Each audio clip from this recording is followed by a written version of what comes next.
Alright, hello everybody, welcome back once again to Indiethon Spring 2023.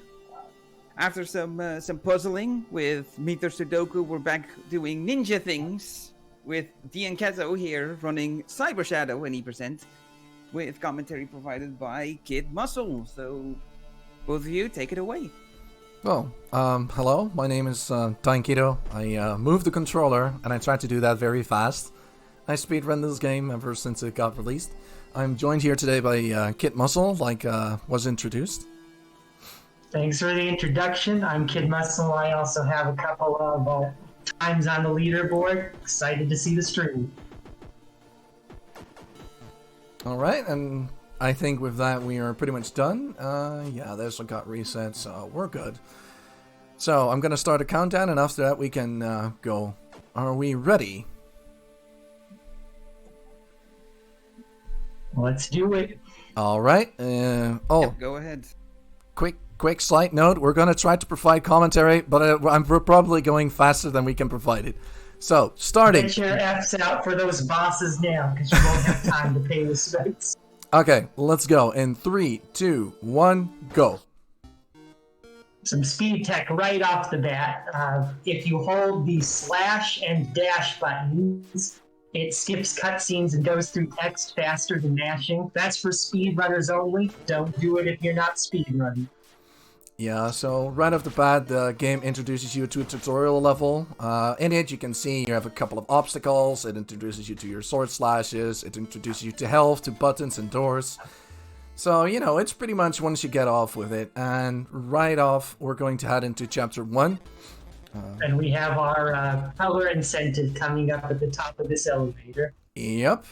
Actually, I kind of need to know that. What is the color we are going to be sporting on our run today? Alright, our winning color for this bit war is green. Oh, green. That's interesting. Cool Mage Ninja. I was expecting pink. Mainly due to the fact that I got a run going once with a pink run that actually turned into be like a minute PB. But yeah, this secret room right here, it's a very obscure room. You can only enter it once you hear the sound cue of jumping around. You open a portal to it and you have the color room. And with our chosen green ninja, we're off. One of many carefully crafted sequences. But for this part, the fast way to do it is just hold right. Use control the height of your jumps and slash anything that gets in your way. When you're doing this fast, there's no reason to ever stop. A damage boost coming up. To damage boost, you just face away from the thing you're hitting. Shadow does not get a lot of iframes, but he always shifts backwards when hit. And it's a real fun trick. It feels good pulling that off. Yeah, it's mainly, the first few chapters are mainly jumping around, you know, basic platforming before you get to the actual meat of the game. However, that doesn't mean it's going to be any less easier, because I have to do a couple of precise platforming. Most of the rooms in Cyber Shadow are all cycle-based, timer-based. As you can see here, you have the Steam cycle. We take a quick damage boost over that. If you miss it, that's okay too. It just shows us how far we are actually in the run.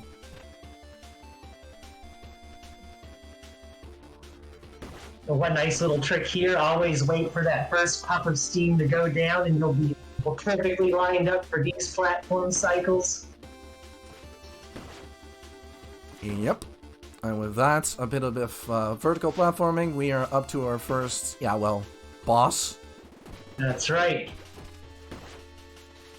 So Smasher here is invulnerable except for that one weak point. So what Dian's doing here is he is not just jumping and mashing, he's doing these triple slashes, and to pull them off, you basically need to follow a careful visual cue. If you try to just jump and mash, you'll always get 2 slashes at the top of Shadow's jump. So already it's a bit more precise. So here, that entering and leaving the room just skips a short animation where those little orange platforms open up. Yeah, it also gives me a little bit more leeway might I run into a mistake, because this room is basically made out of 3 parts. You know, in case it wasn't already cycle enough based, you have these moving platforms over here. And you have to reach this on a certain time to make everything. I hate this little section right here. Getting the slash in time to knock that fly down that really knocks you off the platform it's tight. Yeah. Some good damage boosts just so that he can ignore the cycles that the steam is on. You're really doing good if you can use that top platform to cause this gap. Here we're going to see some ledge grabs, which is we'll explain them in more detail later when they're a little more obvious. Yes. But moving on to our first boss. So real quickly, the story behind this game: we're a robot ninja, formerly human. We've woken up and been told to go rescue the members of our clan. So that's what we're going to do. Yep. Our master is being held captive, and we have to free our master. So that is our objective. Hi, Predator. Operator here is our rival. He is jealous of us, actually, because Shadow is so fast, and we're not about to give him any reason to like us more. Whoa! Really Okay. good. Oh, that was so fast. That's actually a really good Imperator fight. Yeah. I've never seen one where he goes down. When he goes in the air, he'll throw some more shurikens, taking him down before that happens. That's incredibly fast. Yeah, so the quick gist of it is he steals like one of our clan's abilities, and he throws shurikens at it. With Imperator down, we now have officially access to our shurikens. We will see right away in the start of chapter 2 to hit a switch on the other side of the bridge. And with that, we have hang on a second. A couple bit more to go through. We have a lot of crushers here. This is going to introduce us to our first death pits. Thanks, Sven.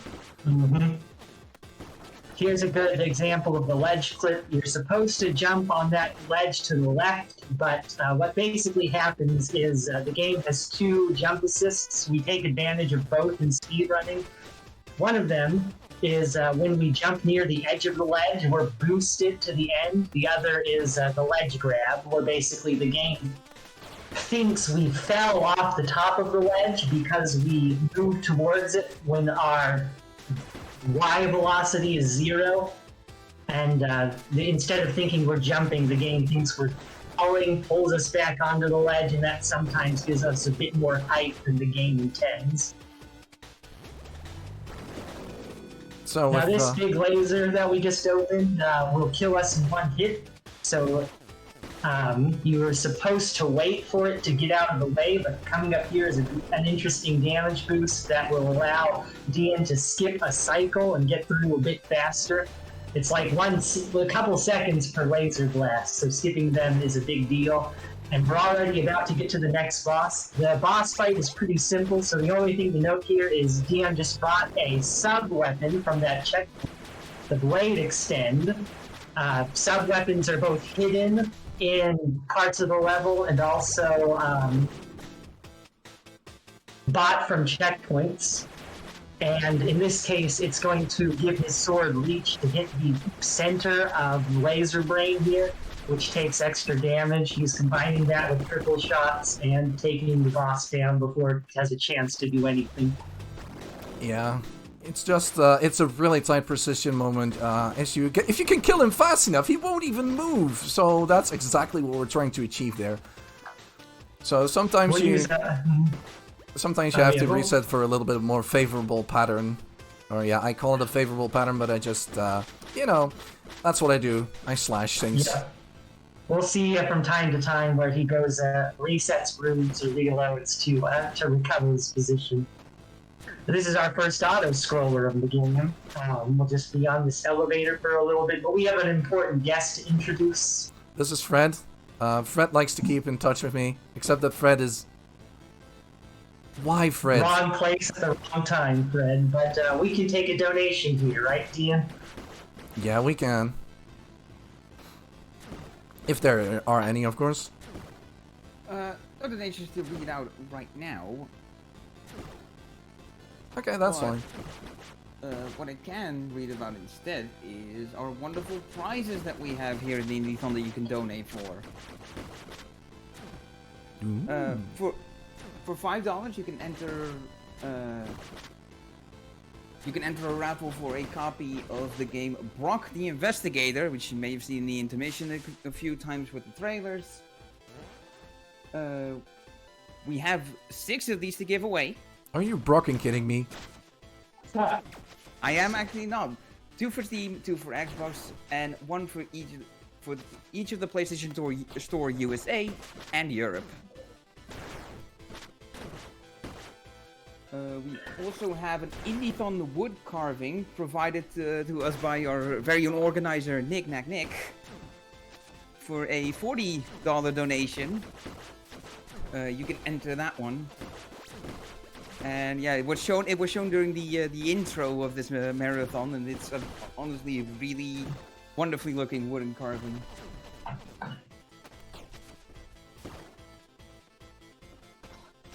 Alright, we're about to go into the next boss fight. There's an interesting little puzzle where you have to file those. This is Scrambler. Not a lot. You just basically jump straight up, time it properly, and you'll avoid his attacks. You can stay right up in his face and chop him to pieces. Yeah, with that, the fight is done. Or was it? Haha! So, Scrambler actually has a last desperation move. It often catches people off guard. You think the fight is over. But he jumps out of his suit and he does a last bit of attack. He tries to overwhelm you by surprise. And with that, we have unlocked a new upgrade, which is going to be the Rising Fire. And the way that it works is I press downwards and then I swing a sword upwards. And then if I have SP, I have 3 fireballs and a rising sword swing upwards. Which of course makes... Yes. We're going to make very good use of that very soon actually. Because if you can connect all the hits in total, it deals a whopping 4 damage. Instead of just 1 with the sword. So we have 5 blue pips on the upper left of the screen. Those are our spirit points, our ammo basically. Red is our health. Health we have been upgrading from health pickups from bosses. Spirit, I don't think we're going to get any spirit upgrades. There's a couple that are very out of the way that I pick up. I get one in the previous chapter, and one in the later on in this chapter for my speed runs, but Dian doesn't have time for that. So he's going to have to manage his ammo very carefully. Here's a little ledge grab just to skip jumping on those other platforms. Enemies are now taking 2 hits to cut down instead of 1, so there's a lot more damage boosting and consequently much more careful health management. Shadow's health is always low in this game. Generally, you can take like 5 or 6 hits, maybe closer to 4 towards the end of the game. Ledge grabs there to skip some extra platforming. These are just tight little micro optimizations. The fun thing about the ledge grab is it's not that hard to set up. So when you can do it smoothly, it both feels and looks so good. Yeah, the ledge grabs, usually we have a couple of visual cues for that. But for some ledge grabs, there are no visual cues and you just basically jump and you pray. So sometimes I silently, sometimes silently say believe and then I just pray I can get the ledge grab. I'm pretty sure you just broke the law by not actually getting hit by that team bot. Yeah, he's supposed to block me, but there's this thing about shurikens, you know? They do some damage. So I'm not gonna wait for that. The shuriken's gonna be really useful for chipping things away. We're also gonna see some interesting use of... This is a nice... that particular ledge grab is important because it sets Dian up on a cycle that will let him kind of do the next part a bit faster. Okay, 1 SP, so I'm just gonna do this instead. Maybe should I try to jump over it? We're coming up on the next boss, which is Hunter Tank. Hunter Tank has one fatal weakness, which is that it is perfectly constructed to absorb the fireballs from the Rising Slash. So take one last good look at the Hunter Tank here. Nice knowing ya. Yeah, with the Hunter Tank, you could see me using the Rising Fire quickly. Also, there's a little bit of jump cancelling, so you can get in just a few more hits and just... Ooh, that one's tricky. But yeah, I tried to get a couple hits in faster. These floating enemies that drop grenades, their fireballs sit on the ground for a bit, and they're always over narrow platforms, so they really get in your way with that knockback. Mm-hmm. So coming up on this point, we have something we have called a snipe. It's a very precise shuriken toss that I'm going to... Ooh, nice! Way downtown. Yeah, it either hits the wall, you miss, or you hit the box that was just below it. So there's like a very small window of a couple of pixels where you can throw it. So it's always a bit of a gamble. It's a good example of how the cycles are so precise in this game. As long as you throw the shot at the right spot, that enemy will always be where you want it to be. Exactly. Consequently, if you take one unintended hit, you're off cycle and you're improving till the end of the room, and these are long rooms. Let's see. Nope. I'm gonna throw a second one. That's okay. Alright. We'll be using the shuriken a lot to get things out of the way, basically. We're going to see a couple of instances coming up where we destroy objects simply so we don't have to watch their exploding animation. But coming up next is my personal favorite boss. Partly because it's revenge. He is the enemy who has been firing lasers on us from above. Partly because you use the sub-weapon, the Swag Blade here. The Swag Blade does twice as much damage as our sword and goes in whatever direction we hit it. So just by knowing where Biohunter is going to be, we pile the damage on him. Oh, nice. Okay, that's good.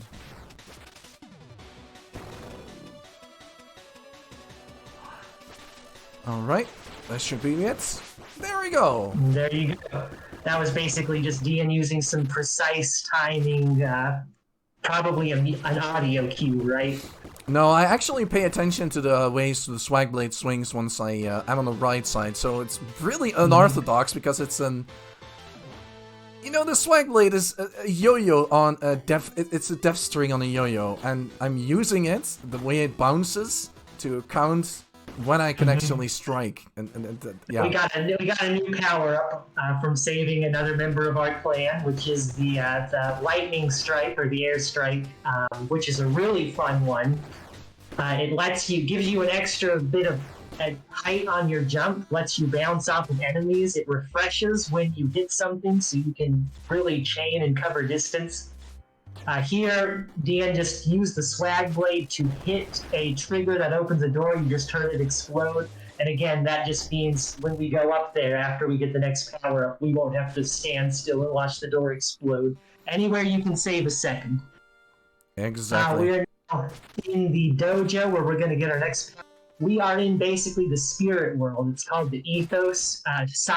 Shadow's clan has a connection to the spirit world. It's where they get their powers, and the villain of this game, Dr. Progen, is basically trying to use the spirit world for his own ends. This is just a little vertical section to see if you got the lightning strike down. Monkey. So yeah, that was basically the shrine challenge. You have to beat the monkey to the top to get the upgrade. And we got a power up. We call it a pogo. It gives us height. It lets us hit stuff. And basically what you just saw was we abused it so we can go faster up to the top. Mm-hmm. And with that we have unlocked the wall climb. You've already seen me use it. You will see me use it again. And with that we are now in chapter 4. Ugh. This is a rough chapter. For one, this is where everything starts dealing double damage. So all the health that you picked up to this point is just making you as strong as you were at the beginning of the game. Ooh, lucky. A lot of ground. A snipe there. Dian just hit one of two switches that will open this central door with a well-thrown shuriken. I actually buy the sub-weapon, the charge blaster, at the preceding checkpoint to make these sorts of shots. Another good snipe. Yeah, I'm actually really happy. I'm always afraid of one of these two rooms, something always goes wrong. I'm just happy it went right for once. It's just really hard to snipe those buttons a little bit. There's a lot in the way. Anything that hits the shuriken stops it, which is one reason why I like the charge blaster there.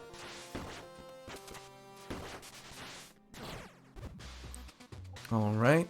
So in Chapter 4, the checkpoints are very sparingly given to you. So a single death can actually lead up to something like 1.5 minutes very quickly. So and all those blue spikes on the walls and on the ground, you guessed it. Instant death Mega Man style. Oh yes, there is plenty of death to be had here, and I'm trying to avoid all of it, while still trying to go as fast as possible. And of course I'm not using any marathon safe strategies. No, I'm just going for all the swag points that I can possibly get. We're going into our technically second cyber dive section. The first was the color room. A neat little bug here. There's a key that you're supposed to destroy to clear the room, but if you just hit that one switch that Dian hit, it actually unlocks the door in the real world, so you don't need to clear the whole thing. I believe that's just like a programming oversight. Yeah, you're supposed to, you know, watch the cutscene of the door exploding, but we figured out eventually it was faster to just open the door and leave. Something about security not being completely as intended.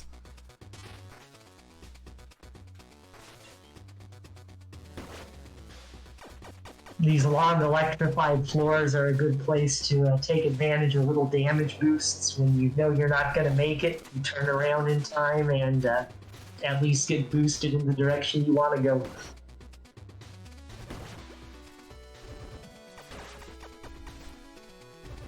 Okay, just taking it a little bit slower there. It was off cycle, so you have to quickly adapt to. Okay, I'm going to try and go for this. This room is really difficult. Chain pogo. He's basically going to try to squeeze between the instant death. Oh, perfect.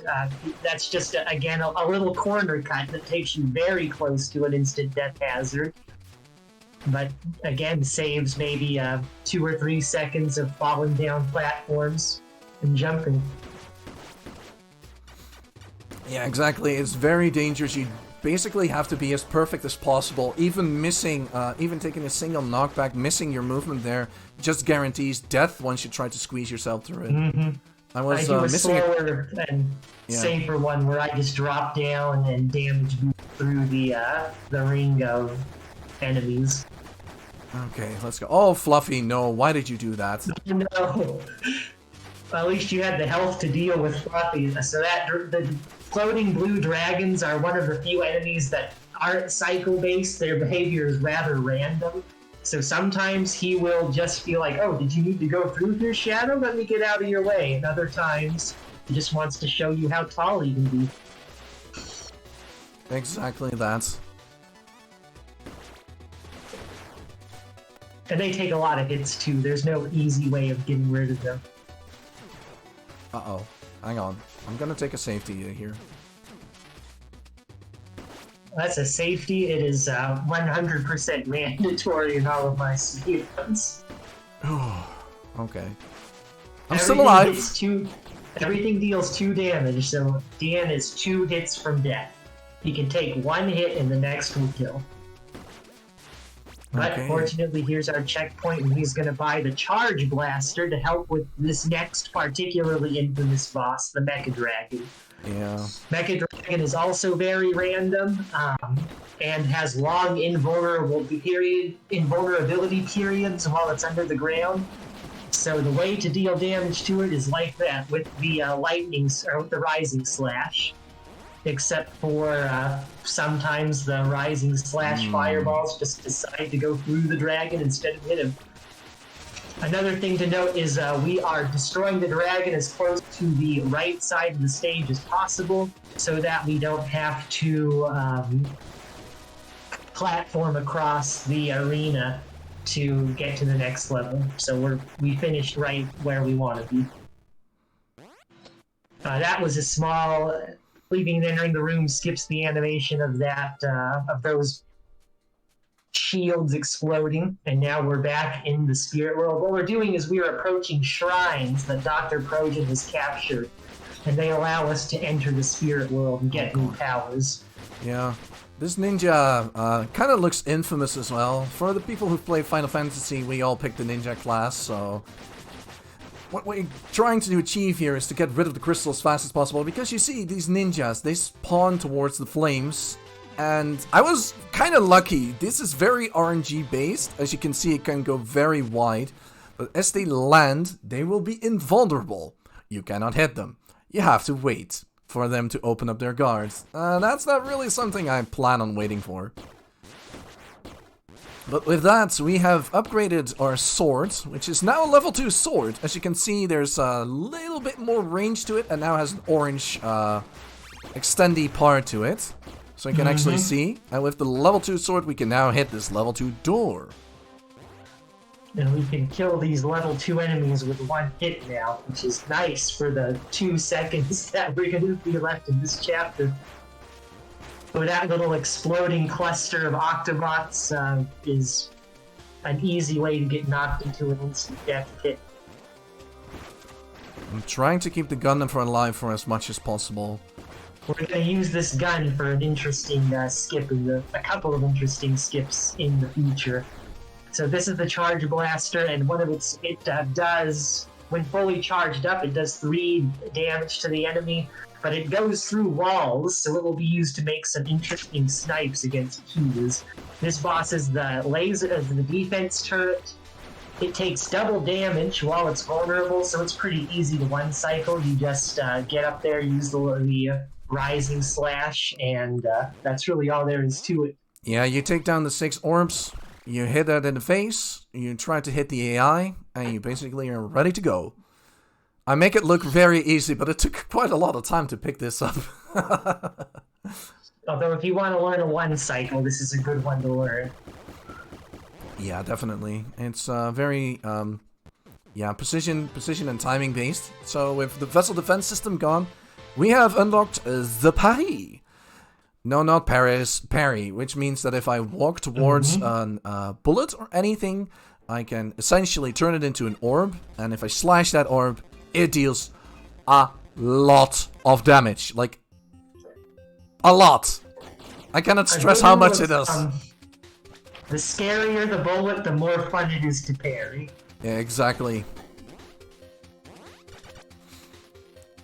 Okay, so now I have the gun with me, and, you know, all's fine and dandy, but this is chapter 5 now. I have to take this gun as far as I possibly humanly can, without getting damaged throughout the entire chapter. That's right. If you look to the top left, there are 3 yellow pips next to the icon for our sub-weapon. That's its health. Each time we take a hit, it loses a health. So if Dyan takes 3 hits, then he will lose that sub-weapon, and the only way to recover it is to go back to chapter 4. We haven't seen it in the speed run, but there are checkpoints that will let you revisit prior chapters, and I actually go to the beginning of chapter 4 in my speed runs to refresh the Charge Blaster. Phew, okay. I have to focus We're a little bit here. A lot of perfect platforming here. This is another room where staying on cycle is very useful because it means you can anticipate where all these enemy projectiles are going to be.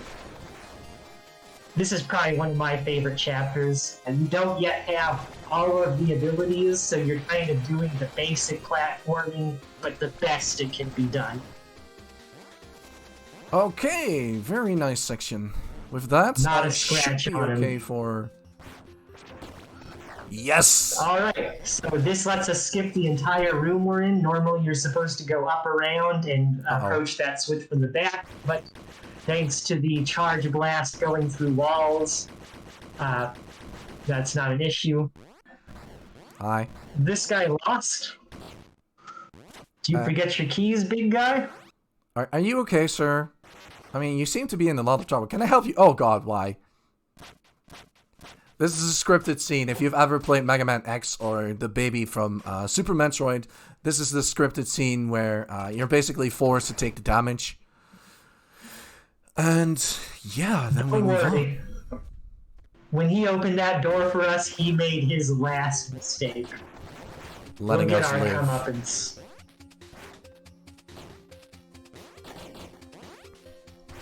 A fun thing about learning to speedrun this chapter is you may notice there's a lot of hidden spikes that pop up. They're always in the same place, so you eventually just learn where you're supposed to stand and where you're supposed to jump. But it looks so cool. It looks like you're seeing adventure. This is probably the big section where you want to be on cycle, so you know that this turret wall will be firing. We're on to our fight against the robot who just mocked us, and this fight is simply a playground of all the abilities you have at your disposal. The parry, the rising slash, the shot. I'm just going to let the action speak for itself here. Okay, a little bit safer, because I did got a hit in. But we still have the gun, so I'm going for the secondary skip. I'm trying. I need to bring this gun through 2 bosses without getting damaged. With the boss we just encountered was Alpha 1. Alpha 1 teaches you about the parry mechanics. So you're basically supposed to play ping pong with him. But we just don't do that. We fire the gun at him, we give him the parries he wants. And with that, Alpha 1 is down. But this, for me, personally, this is a little bit of a cursed room. You see a lot of these hidden spikes. You have, like, very precise moments where you need to jump. So I'm very much trying to avoid getting hit by spikes. I still have 2 health on the blaster. I am going to take the safety regardless, shooting the... So what you hear right now... That was what we were saving the blaster for, was to essentially save having to go up there. No, that was the safety. But it's okay. We're trying to go even faster. So this is Alpha 2. Alpha 2 has 2 phases. In this phase, it will go invulnerable after a hit, so we're using the charge blaster and the parries to do more damage. We do most of our damage during a phase where it just stays vulnerable, and you saw Dyan rapidly doing airstrikes on it. Yeah, his eye is very vulnerable to airstrikes. Wouldn't you guess? Okay, with that, with Alpha 2 down, we finally unlock our speed upgrade that we really want. So that was that switch is what we were saving the blaster for. And again, all it saves is having to go up, destroying another chamber with a ninja, and go down. But that's like a 10 or 15 second sequence. We don't have that kind of time. And with that, we have unlocked the dash, ladies and gentlemen. Now, Kate, can you care to explain how the dash actually works? Well, basically, up until now, we've been watching the speed run. Now it is a hyper speed run. The dash has 3 functions, really. So first, it lets you sprint. You can see shadows moving faster than normal. The second is it lets you dash through enemies and hazards without taking damage and hit them. And the third is when you have spirit points, any enemy that dies will give you a spirit refill, and the dash will refresh. Phew. So Chapter 6 is a very horizontal stage meant to show off the dash. These red lasers that you just saw Dyan dash straight through are security systems that will activate a very dangerous onslaught of enemies. And the casual player will spend a lot of time avoiding them. So do I in my not-so-casual speedruns, but Dyan is going to be deliberately triggering a few just to get extra enemies to dash through. Because as long as he can dash, he can stay airborne and just skip a whole lot of things.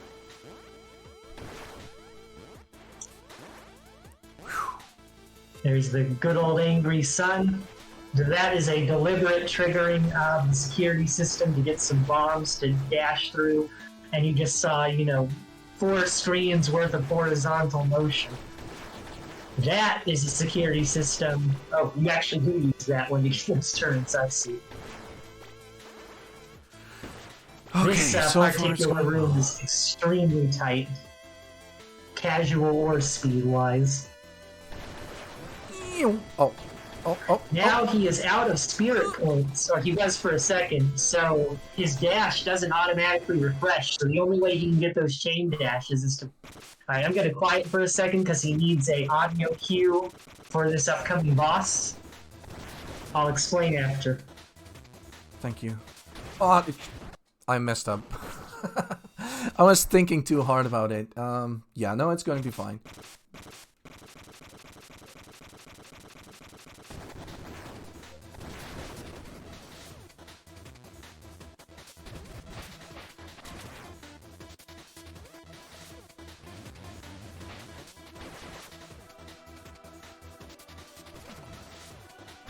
Okay, we're in the clear. Alright, so what we're looking at is another boss that will go invulnerable after taking a hit. The audio cue was so that he could sneak in one quick swipe just as the door exploded. But essentially, to kill this boss quickly, it is designed so you have to pile as many hits in as short a time as possible. So what we saw was 6 bullets being parried and returned right into it.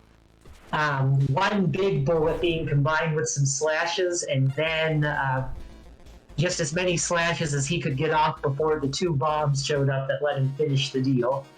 We're going into the extremely difficult Chapter 7. Lots of instant death ground hazards, lots of enemies that take multiple hits, have a lot of projectiles and deal a lot of damage. This door thing gives me a lot of trouble. It does not seem to have the same effect on Dian, unfortunately. He blasts right through it. You know what their name is? Name of those doors? Like Knocker or something, right? Yeah, it's actually a joke because they're called knock knocks. So if you have any door puns, now is the time. Now is the time, because say goodbye to Knock Knock. He is already on his last legs, and there he goes. That is probably, for many casual players, myself included, the true final boss of the game. Because under that, Knock Knock is is an instant death spike pit, and it has 3 turrets that are shooting bullets that can knock you off the little platforms you have to work with. The fastest way to use the dash, here's a little skip, you're not intended to jump through those platforms. Dian is trying to squeeze through. One thing that the log climb lets us do is it gives us access to more pixels that we can do more slightly unintended jumps for. But if Dian dashes through an enemy, the game freezes, to play a little cool time freezing animation, but that actually slows things down. So the fastest way to move is to just do a lot of dashes and avoid actually hitting anything. Yeah, but with SP... That's a perfect example of it. With SP, we can try to go as fast as possible.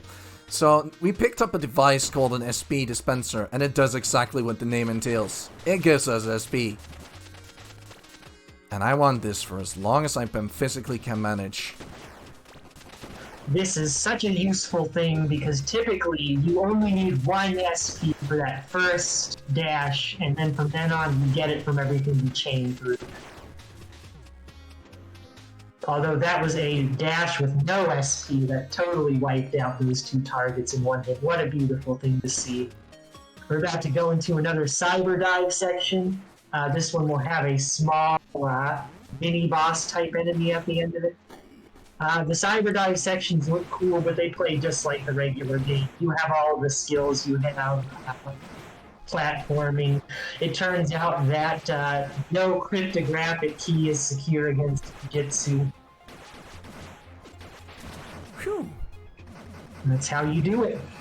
Yeah, so there's basically a lock on the door, and that lock is there to prevent us from moving on ahead. There's basically this cable that you can follow that leads up right to this door, and when you unlock the security of the door, we are now capable of entering the final shrine of the game.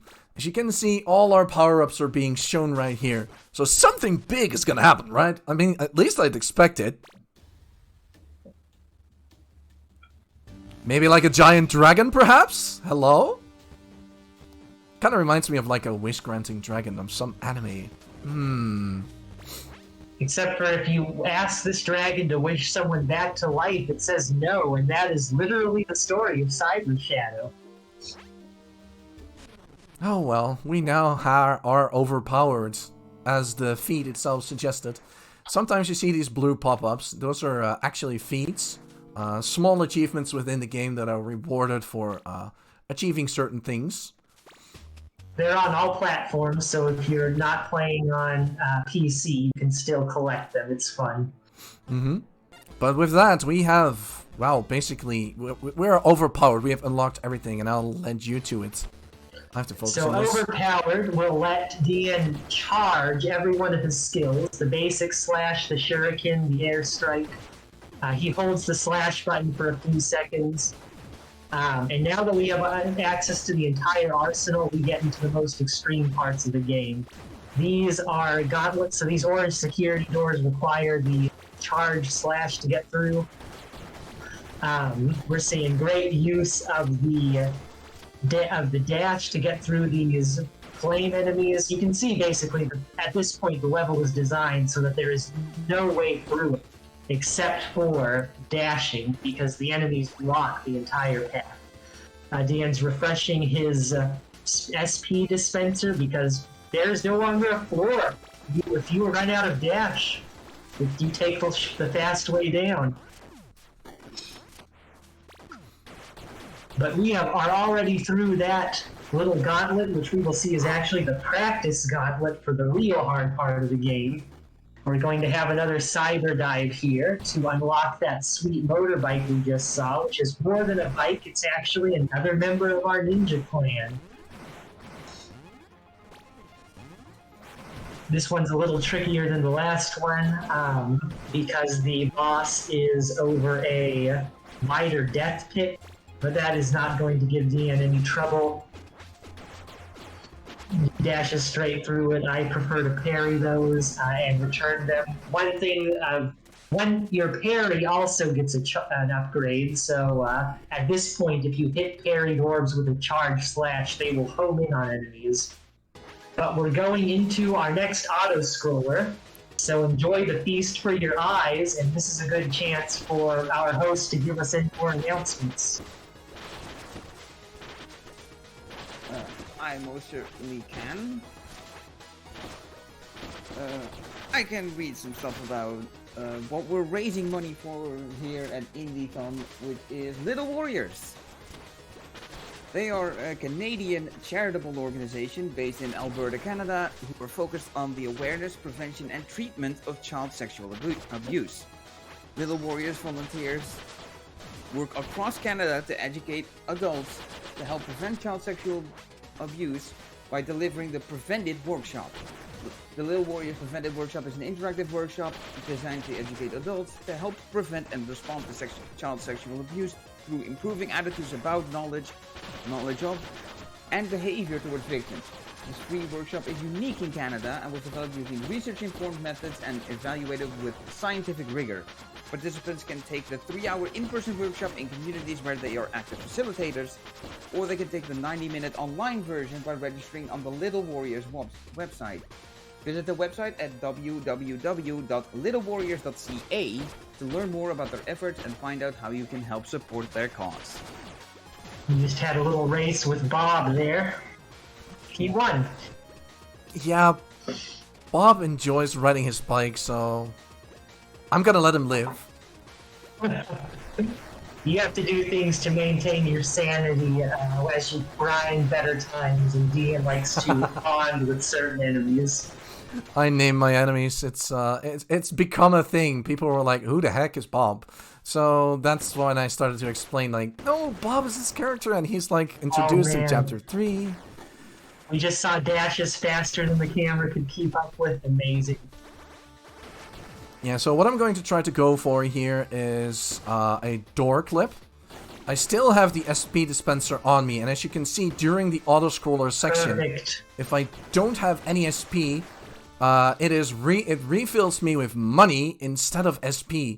So as you can see right now, the SP dispenser became an ATM dispenser, so it generates money.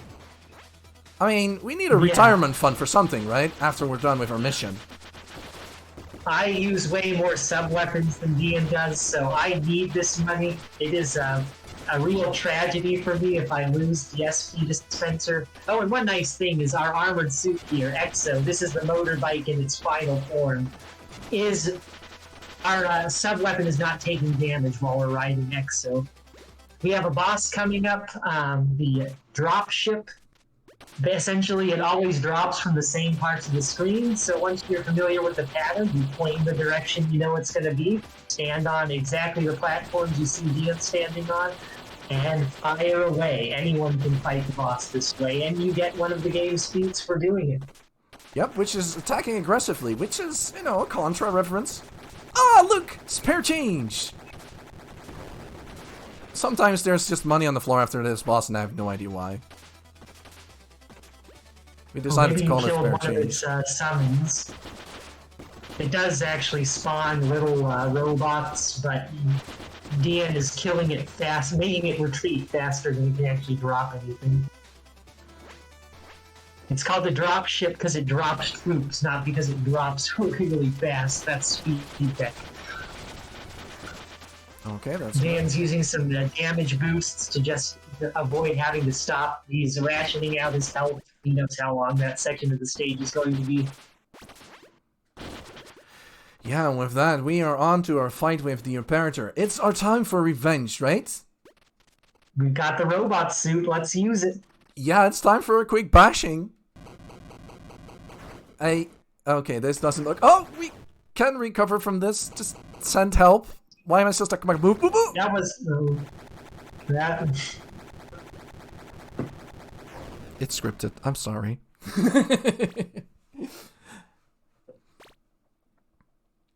But yeah, unfortunately, Imperator has been given upgrades by ProGen, and effectively the clan member we just encountered is unfortunately lost on the way. Also, Kid, I am going to do it. Alright, so that cutscene set our health to 1.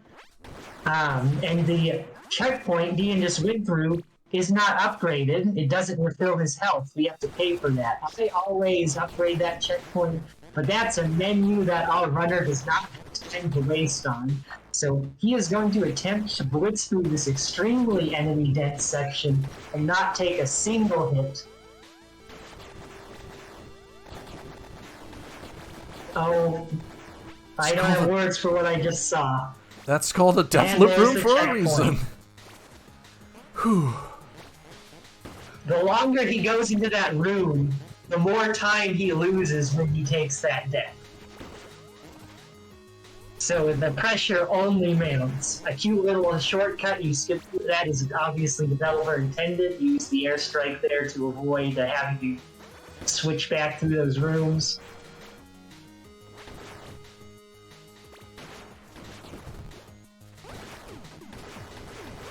Real quickly, I'll mention the door clip we saw earlier, because you just saw Shadow dash through a big enemy.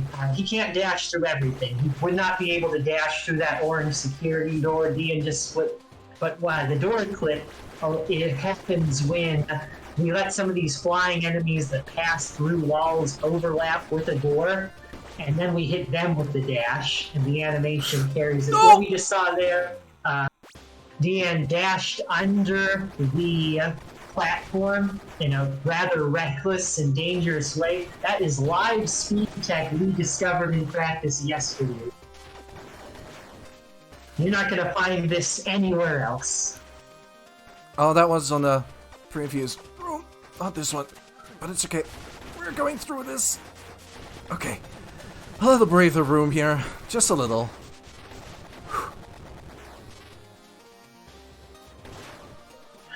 The floor here is electrified. You take 2 damage if you enter it while it's charged, and the water slows you down big time, but we have plenty of enemies to dash through. The dash will carry us all the way to the end. Nice little secret, those fans on the right can be destroyed, and there is a checkpoint, but Dian is at full health. He didn't need it. He was able to damage boost through the spike walls and completely skip the platforming there. Oh, okay.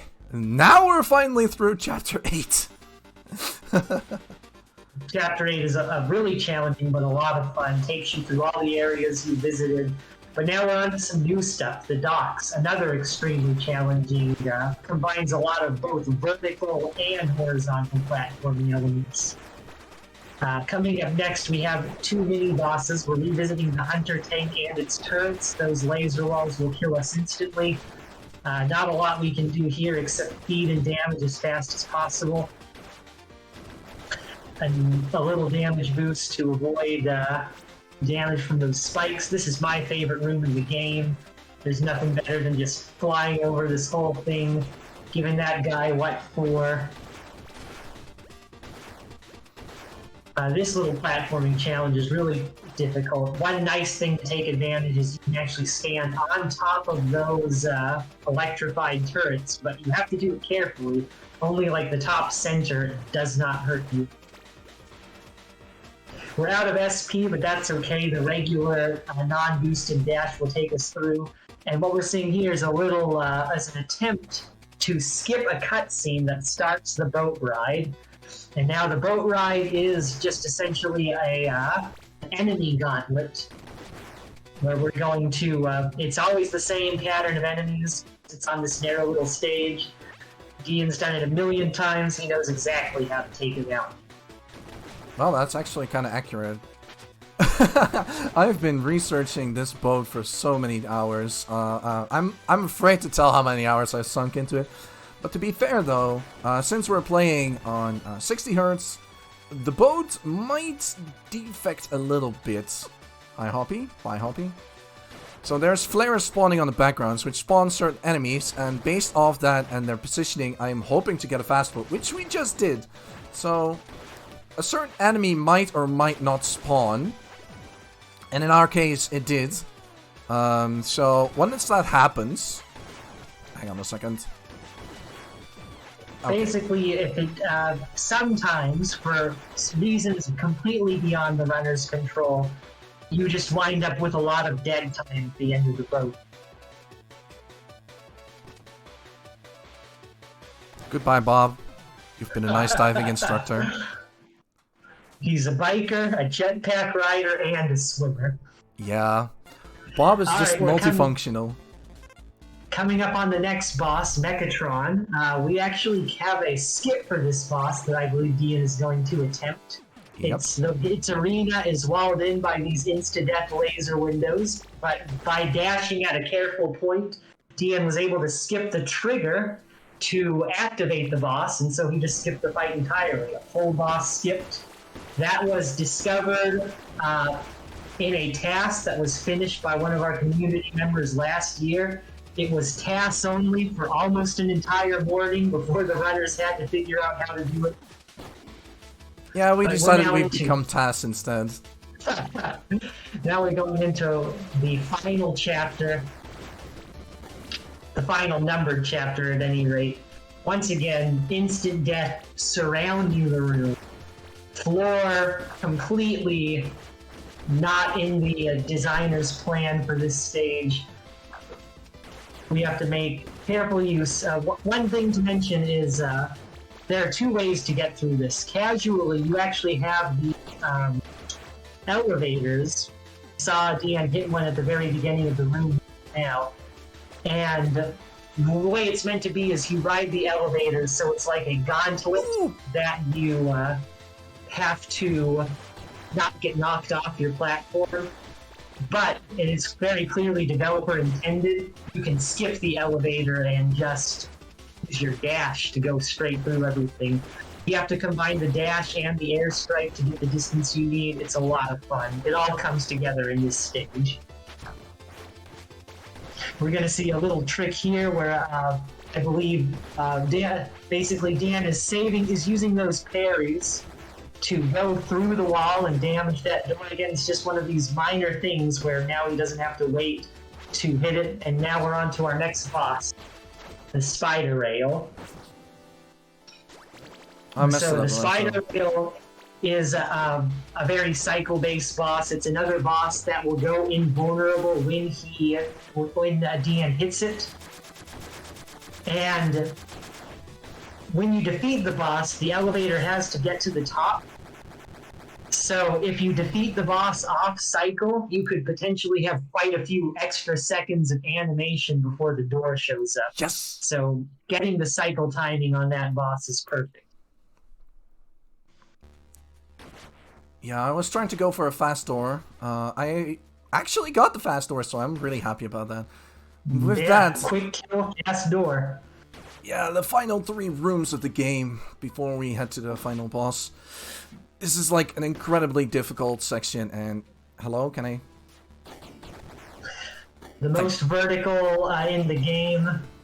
You have to combine your double jump, which we got from the overpowering dragon, with your airstrikes. The dash is also necessary to cover the horizontal distance you need. You really kind of wind up memorizing a route through this area, but it's still pretty difficult.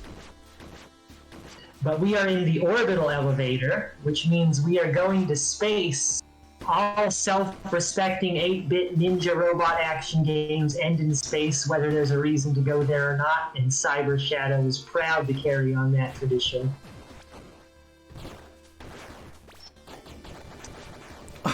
There are a lot of homing enemies and homing projectiles, so what makes this stage really difficult is the combination of platforming with hazards that are very difficult. But we're on to the final boss gauntlet already. We are facing Apparator one more time. He's insisting that he's the fastest ninja ever. We don't have time to listen to his arguments.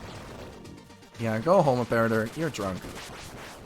Dian is using the dash, which I didn't mention this earlier, but those blue shadows that go behind him when he dashes also do damage, so he's dealing multi-hits when he dashes back and forth, and that's how he was able to clear an entire health bar. Progenitor, Phase 1 is another boss that has limited vulnerability windows between hits, and again, Dian is solving this by maximizing the hits he does, first by spamming the Rising Fire, and then by using a bunch of parries. And now we're on to the final boss, Progenitor 2. This boss, when he gets to half health, will rise up to the top of the stage, and Dian has left these orbs intact so he can boost off of them to get more damage. Normally, the game expects you to destroy all three of them, and they free the elementals, sort of the sacred guardians of Shadow's clan, and help you in the fight. But that's that. I'm going to do That it. was I'm going to do indeed it. Fastest lightning.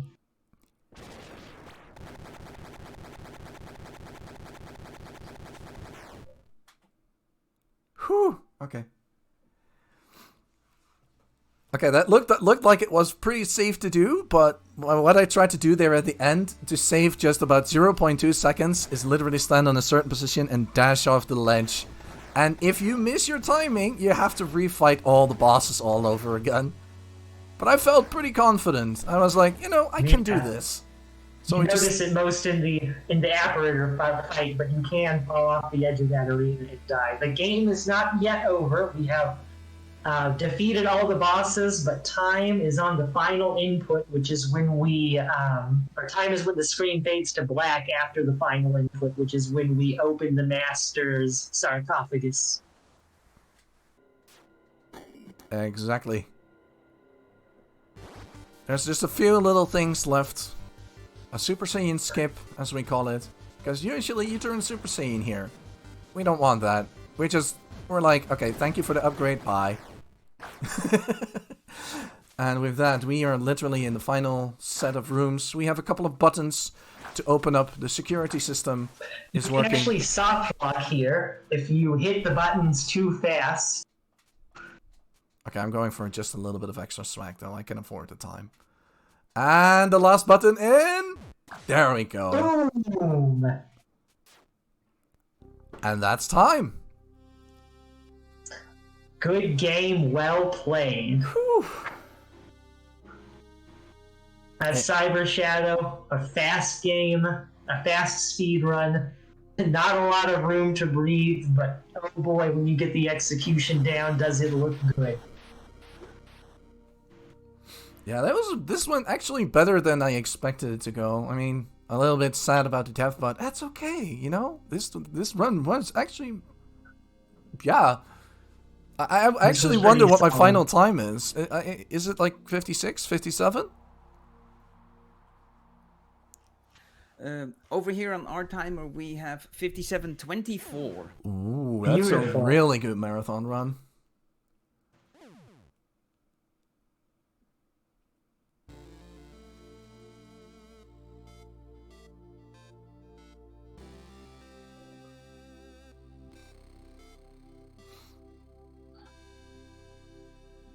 But yeah, with this, yeah, there's, this is basically Cyber Shadow. You've seen us blitz through it. We tried to keep it up with the commentary as much as possible.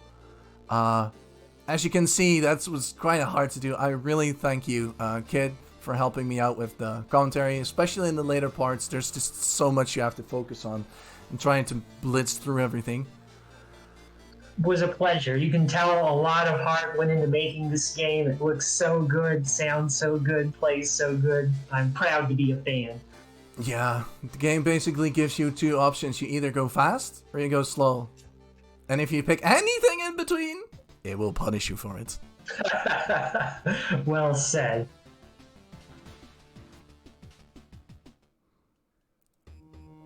So with that, our final time is in-game time noted. Yeah, just a quick word. I'd like to thank everybody who supported me with this. I'd like to thank Indiethon for allowing me to showcase this wonderful game. I have to thank Alexei for incentivizing me to branch out, you know, trying to show off the game a little bit more. Kit Muscle for helping me with the commentary, and that'll be all for me. I'm kind of terrible at this, No problem. so thank everybody for hanging around and watching me display this awesome game. Yes, and I just like to say I personally am not a streamer, so I'm here to say speedrunning is for everybody. The fans of the games you like, they want to see you participate, so don't let anything hold you back. Alright. And thank you two as well for the running and commentating of Cyber Shadow. Very solid. We will be jumping through a quick intermission as we get ready for our next run, which is going to be Screen Cheat. All time trials any presented by Sergeant Silence.